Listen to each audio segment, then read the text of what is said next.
To break down a really interesting segment from The Daily Show. It digs into a simple but pretty revealing question: why did former President Trump seem to love one foreign accent but totally shut down another?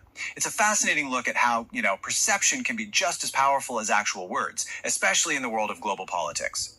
Right off the bat, The Daily Show segment hits you with this super blunt statement from Trump. There's no, could you repeat that, or anything like that, just a complete shutdown. And really, this one quote is the springboard for the entire analysis. It makes you wonder, right? In the high-stakes world of diplomacy, what does it actually mean when a leader just says, I can't understand you?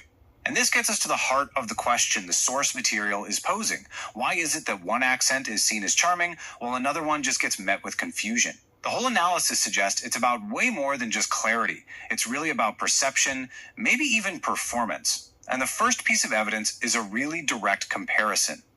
So, the analysis from the source material sets up this perfect tale of two accents. It highlights two different interactions with journalists that, they could not have unfolded more differently. Okay, so here is where the source material lays out the contrast, just side by side. You see it right there. For the Italian journalist, the response is all praise. Beautiful voice, and then he's actually asked to speak louder. But then you look at the journalist from India, and it's an immediate dismissal. The key thing they're pointing out here is the reaction. One person is invited to keep going, and the other is just completely shut down. And this is where the comedic angle from the source really shines. The narrator makes this hilarious joke that Trump might be the only person in the history of the world to ever ask an Italian person to speak louder. It's a great little jab, playing on cultural stereotypes to really highlight just how unusually warm that specific interaction was.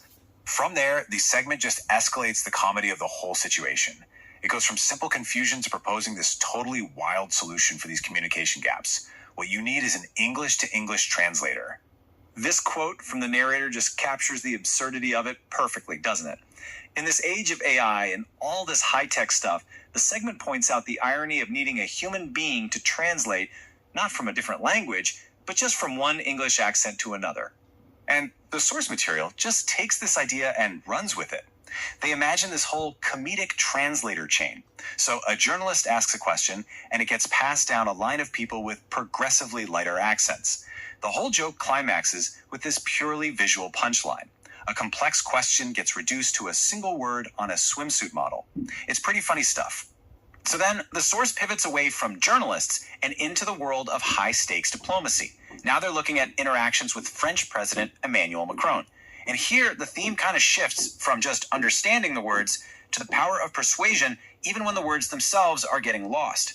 This quote, which comes directly from the source, is so revealing. Trump himself is describing this dinner conversation where, without an interpreter, he just couldn't follow what Macron was saying, but instead of confusion, his reaction was just to agree, yes, yes, yes. The source suggests that Macron's delivery, the accent itself, was so persuasive that it didn't even matter that the words weren't understood. And here's the punchline to that story. According to what's told in the source, Trump wakes up the next morning and finds out he's apparently agreed to something he had no intention of agreeing to. But his reaction? It wasn't frustration. It was this weird kind of respect, calling Macron a smart customer. It's just a fascinating peek into how a communication breakdown can lead to a really unexpected outcome in diplomacy. So this all leads us to the final point from the source material. If the words themselves and even the accents can fail or be totally misinterpreted, what else is going on? The focus shifts to nonverbal communication, which, let's be honest, can sometimes tell a much more vivid story. Remember this? The source zooms right in on that now famous handshake between the two leaders. It's described as less of a greeting and more of a weird thumb war, this really long physical negotiation. The Daily Show narrator even jokes that they needed a peace deal just to end the handshake. It's framed as its own complete story, a nonverbal narrative of power and posturing. And so that's what the source material really leaves us with. It's the central question, in the super high-stakes world of global politics, what's actually being communicated when the words themselves fail? It suggests that the real story, it's often told through perception, through body language, and through that subtle dance of power.